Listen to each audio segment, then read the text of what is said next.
Hello and welcome to Express News. In the next half an hour, we'll get you all the latest news and updates. My name is Abhishek Mahajan. Let's start with the top story. Vice President C.P. Radhakrishnan served as chief guest and presided over the 34th convocation of Dr. MGR Education and Research Institute in Chennai on Friday. Vice President C.P. Radhakrishnan will also attend the Ram Nath Goenka Sahitya Samman ceremony as chief guest on Friday following the university convocation event in Chennai. Prime Minister Narendra Modi on Saturday will inaugurate the Grand International Exposition of Sacred Repertoire relics related to Bhagwan Buddha titled The Light and the Lotus Relics of the Awakened One at the Rai Pithora Cultural Complex, New Delhi. The Prime Minister's office posted on X that India's MSME sector boasts over 74 million registered businesses, 29 million women-led, employing over 320 million, driving exports as the government plans 2,000 crore tech upgrade in 2026 budget.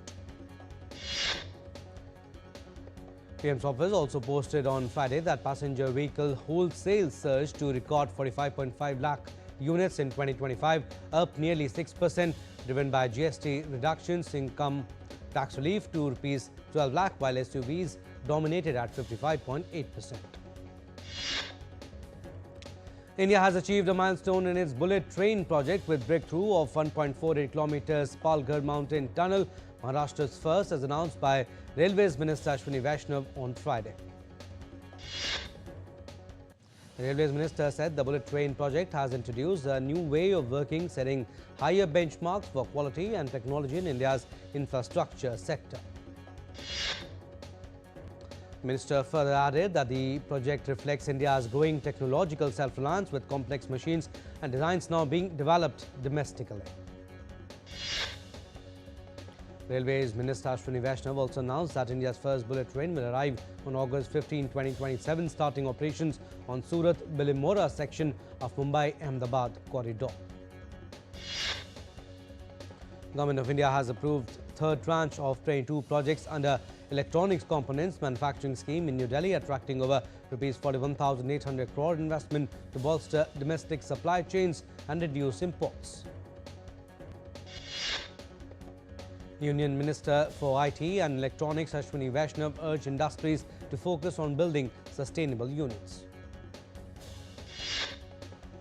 Union Minister of State for Electronics and Information Technology Jitin Prasad emphasized that the next big destination is to establish India as a leading electronic manufacturing hub.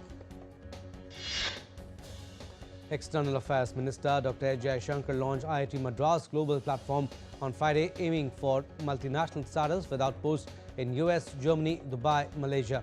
He also inaugurated Festival Fortnight, including Shastra 2026. Addressing the event, Dr. Jaishankar said that India carries a strong sense of its past, having evolved from an ancient civilization into a modern nation-state. The External Affairs Minister also highlighted India's deep-rooted belief system and noted that while Western-dominated world culture once overshadowed many traditions, diversity is now re-emerging. Union Health Minister J.P. Nadda released 10th edition of India Pharmacopoeia in New Delhi and underscored India's advancement in drug safety, with the global pharmacovigilance ranking improving from 123rd to 8th. Union Minister of State, Ministry of Ayush, Pratap Rao Jadhav hailed second WHO Global Summit on Traditional Medicine's conclusion in Delhi on Friday, thanking Prime Minister Narendra Modi and WHO's Director General Tedros Adhanom. Ministry of Ayush will inaugurate 9th Siddh Day in Chennai on January 3rd, themed Siddh for Global Health, honoring contributors and promoting traditional medicine's role. Ministry of Textiles organizes National Textiles Ministers Conference in Guwahati, January 8th and 9th in 2026, focusing on policy and sector growth alongside Northeast Conclave. National Investigation Agency has filed second supplementary charge sheet against Anis Fatima, Chan Pasha A and Dr. Nagaraj S in 2023 Bengaluru case involving LAT conspiracy to radicalize inmates and aid T. Nasir's escape. Probe is underway to track absconders. Business updates now. Indian equity benchmarks ended Friday with strong gains. At close, BSE Sensex was at 85,762.01, up 573.41 points.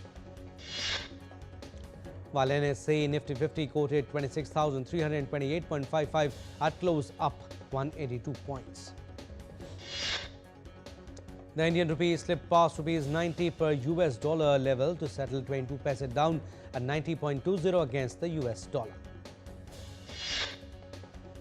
Global gold spot prices traded around $4,392 per ounce on Friday, slightly higher amid ongoing safe haven demand and expectations of further US rate cuts after 2025's massive 65% surge.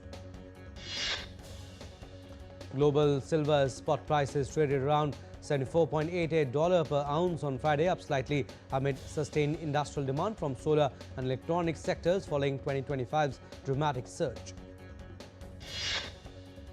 Brent crude rose to around $61.20 per barrel on Friday, following 2025's biggest yearly loss amid oversupply concerns. The OPEC Plus meeting is scheduled for January 4th. Asian stocks rose on 2026 first trading day, led by Hong Kong's 2.2% gain and AI-driven surges, while Tokyo and Shanghai remain closed for holidays. European markets kicked off 2026 positively on January 2nd, with Germany's DAX rising 0.6% to around 24,577, France's CAC and UK's FTSE also advancing amid cautious optimism. The US dollar index, however, near 98.26 on January 2nd, extending its feeble start to 2026 after a 9.4 to 9.8% plunge in 2025, its sharpest in 8 years due to Fed rate cuts and policy concerns. Bitcoin is trading around $88,500 with mild gains, while Ethereum hovers near $3,000 amid stabilizing ETF flows and post-holiday recovery in cryptocurrency prices. Russia handed US-attached drone parts on January 1st, claiming proof of Ukrainian attempt to strike Putin's Novgorod residence with 91 drones. Ukrainian army says it targets solely military sites after Russia said Kiev's drone strikes killed 27 civilians in occupied Kherson on New Year's Eve. Meanwhile, EU Foreign Affairs Chief Kaja Kallas also accused Russia of pushing unfounded claims, branding the allegation a deliberate distraction from peace efforts. The Israeli military said on Friday it intercepted what it described as a false target in northern town of Baram after sirens were triggered by a suspected drone. Yemen's Hadramaut province governor Salem Al-Khanbashi said on Friday that the country is launching an operation to peacefully take back military sites after a sweeping advance by UAE-backed separatists. Supporters of Yemen's main southern separatist group, the Southern Transitional Council, rallied in the southern port city of Aden to demand secession from the north. Saudi Ambassador Mohammed Al-Jabbar accused STC leader Aidarus Al-Zubaidi of denying landing permission to a delegation plane and ordering Aden airport closure on Thursday amid deepening Saudi-UAE rift. U.S. State Department condemned China's recent large-scale Justice Mission 2025 drills from Taiwan as unnecessarily spiking regional tensions, urging Beijing to cease military pressure and engage in dialogue. China defended its military exercises around Taiwan as necessary countermeasures to U.S. $11.1 billion record arms sale announced mid-December, warning against Taiwan independence forces. Venezuela President Nicolas Maduro expressed openness to U.S. cooperation on drugs oil migration but evaded confirming Trump's claimed strike on Venezuelan drug trafficking dock facility. Clashes between protesters and security forces in multiple Iranian cities left 6 people dead. Demonstrations over worsening economic conditions began in Tehran and spread nationwide, with shopkeepers striking over high prices and stagnating livelihoods. During the unrest, protesters in Doordarshan and Azna attacked government buildings, mosque, banks and a police station. Authorities in Tehran have arrested 30 people. US President Donald Trump warned that the US is locked and loaded to intervene if Iran harms peaceful protesters. Nigeria has launched a new tax system aimed at expanding the tax base, easing the burden on low-income earners and small businesses, and streamlining collection and administration. President of Nigeria, Bola Ahmed Tinubu, defended the new tax regime, calling it a step towards a simpler, fairer and growth-oriented system, dismissing opposition claims of unauthorized changes. In Bangladesh's Shariatpur district, a Hindu businessman, Khokon Chandra Das, was stabbed and set on fire by attackers while returning home, sustaining critical injuries. A massive fire gutted Amsterdam's 19th century Vondelkerk on Thursday, destroying large sections and causing its iconic spire to collapse. At least 3 people were killed and 7 others missing after a New Year's Eve attack on informal miners in northern Peru on Thursday. Investigators raised on Friday to identify the victims of a fire that ripped through a bar in the Swiss Alps town of Crans, Montana, turning a New Year's celebration into one of the country's worst tragedies. Former Brazilian President Jair Bolsonaro was discharged from the hospital on Thursday after undergoing medical procedures to treat a hernia and hiccups. All right, we are slipping into a very short break. On the other side, more stories. Keep watching Express News on DD India.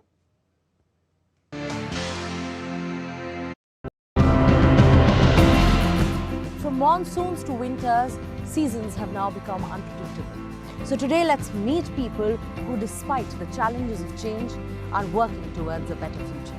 I started working in waste management and focused on reducing polythene use to protect the environment. Within 6 months, all the other plants turned into manure, but this one plant was still blooming. So that was a big motivation for me to start Only Adenia. If we can continue this initiative, we hope by 2050 to see a green belt along the entire coastline. When you're surrounded by asphalt, concrete, glass, and these run-of-the-mill buildings that are becoming more and more alike, then of course people will want to create a more natural, more livable niche here and there.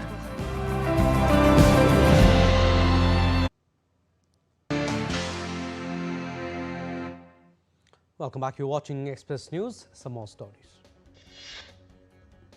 A powerful storm swept through Southern California on Thursday, prompting flood warnings for millions of residents as heavy rain battered the region. The storm knocked out power to over 3,000 customers in Los Angeles, with outages reported in Sherman Oaks, Vermont, Slauson, Highland Park and Los Feliz, as authorities warned of flash flooding and debris flows across multiple countries.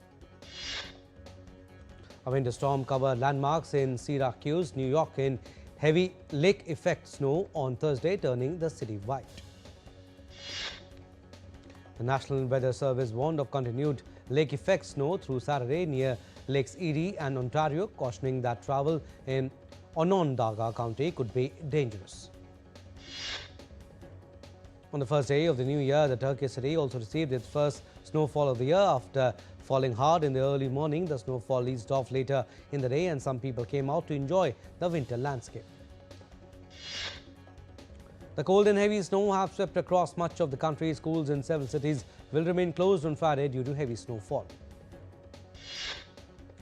Tourists welcomed the new year in Kashmir as fresh snowfall blanketed the region's scenic landscapes. Snow-covered destinations like Gulmarg and Sonmarg drew visitors celebrating the start of 2026 amid winter charm.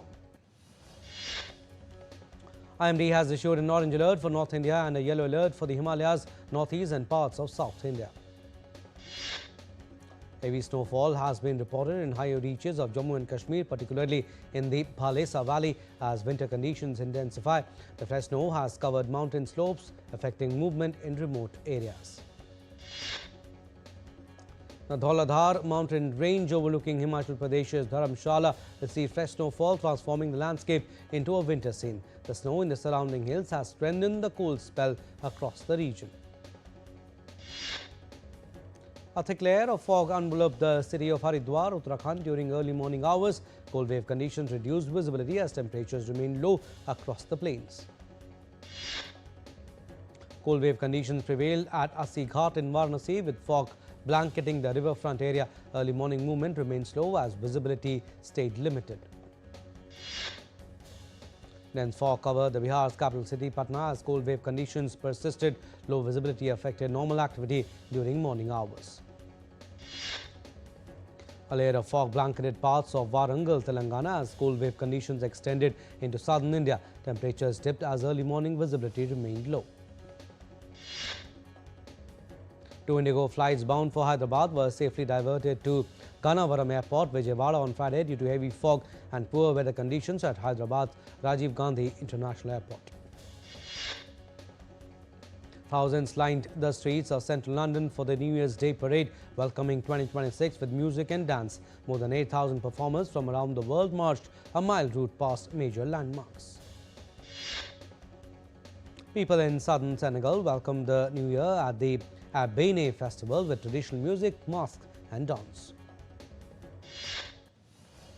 SpaceX is moving its Starlink satellites closer to Earth to reduce collision risk. The company said that all Starlink satellites currently orbiting around 550 kilometers will be lowered to roughly 480 kilometers next year. School children in Pyongyang, North Korea rang in New Year 2026 with a vibrant performance. The show features singing, dancing, violin and traditional music. Boston residents welcomed the New Year with a polar plunge into the icy waters of Boston Harbor. Dozens of swimmers, some in costumes, jumped into 40-degree water, continuing a tradition more than 100 years old. Thousands gathered at Dong King near Souk Square for Hanoi Countdown 2026 with star performances including DJ Alan Walker as Vietnam rang in New Year with vibrant celebrations. After a sold-out run in New York, the Balloon Art exhibition Balloon Story is set to open in Melbourne and Sydney, featuring massive installations made from over 500,000 balloons designed to captivate both children and adults. Worshippers gathered at Tokyo's Meiji Jingu Shrine on New Year's Eve to pray for good luck as 2026 began, with heavy crowds expected in the first days of January. Large-scale New Year celebrations were held across Turkmenistan from the Caspian coast to the Amu Darya Valley, marking the arrival of 2026. India has over 2,800 indigenous fish and shellfish species across freshwater, brackish water and marine ecosystems. Despite breeding technologies for 80+ species, aquaculture production is still dominated by a few. Prime Video has released a teaser of Finding Harmony, a King's Vision, documenting King Charles' lifelong commitment to environmental harmony. The film will stream globally this year. Global K-pop sensation BTS will release a new album on March 20th, 2026, marking their first group release since 2022. Jason Kaplan, celebrity makeup artist and Finding Prince Charming alum, has passed away at 46. Indian actor Siddhant Chaturvedi and Alize Agnihotri will headline a new musical film, the Hindi remake of French hit La Famille BLA. Sri Ram Raghavan Sikh case led by Agastya Nanda opened on a strong note at the box office. The film collected ₹7 crore net on day one in India. Film Dhurandhar has crossed ₹766.9 crore net in India, logging double-digit collections for 27 straight days. Comedian actor Kapil Sharma starrer Kis Kis Ko Pyar Karun 2 is set for a re-release across India on 9th January. Hindi film actress Kriti Sanon steps into 2026 with a major milestone as Cocktail 2 marks her 20th Hindi film. The film is expected to release between August and October this year. Arjun Sarja's romantic directorial Sita Payanam, starring Aishwarya Arjun and Niranjan, will release in theatres on 14 February. Posters of pan-Indian action drama The Black Gold have been unveiled, featuring Samyukta as a cop. The film is slated for a summer 2026 theatrical release in multiple languages. In sports, Australia's opener Usman Khawaja has announced his retirement from international cricket. The 39-year-old left-handed batter ends a career spanning 87 tests and 6,206 runs. Khwaja says the Fun Lashes test at the SCG will mark his farewell from international cricket. Former Indian spinner Ravichandran Ashwin has predicted a bleak future for ODI cricket after 2027 World Cup. Ashwin says the format is slowly fading due to T20 leagues and Test cricket's dominance. Hockey India confirmed on Friday the appointment of Dutchman Sjoerd Marinier as the chief coach of the Indian women's hockey team. Liam Rosinia emerged as the front-runner to become Chelsea's next manager. The ex-Fulham defender impressed with the spells at Derby, Hull and current work at Strasbourg. Manchester City were held to a goalless draw by Sunderland at the Stadium of Light. Result leaves City 4 points behind Premier League leaders Arsenal. Liverpool and Leeds played out a goalless draw at Anfield to start the year. Result extends Liverpool's unbeaten run and keeps Leeds clear of relegation danger. Gabon's government has suspended the national football team after their Africa Cup of Nations exit. Striker Aubameyang is banned and coach Thierry Muyuma has been sacked. Gabon's Sports Minister Desire Mambula confirmed the sanctions following Gabon's 3-2 loss to Ivory Coast on December 31st last year. Brazil legend Roberto Carlos has confirmed he underwent a planned medical procedure. The former World Cup winner says he is recovering well. Luka Modric recalled the tough management style of Jose Mourinho at Real Madrid. Says Mourinho's methods were so strict that even star players felt the pressure. Modric revealed that Cristiano Ronaldo was once brought to tears under Mourinho's coaching. 13 Indian Super League clubs have sought clarification and assurances from All India Football Federation before confirming the participation for the 2025-26 ISL season. Wrestler Ritika Huda has been dropped from the top score group after failing a dope test. Compound archers Parneet Kaur and Abhishek Verma have been promoted in the updated list. Well, that's all we have in this edition of Express News. You stay tuned for more news and updates. Namaskar.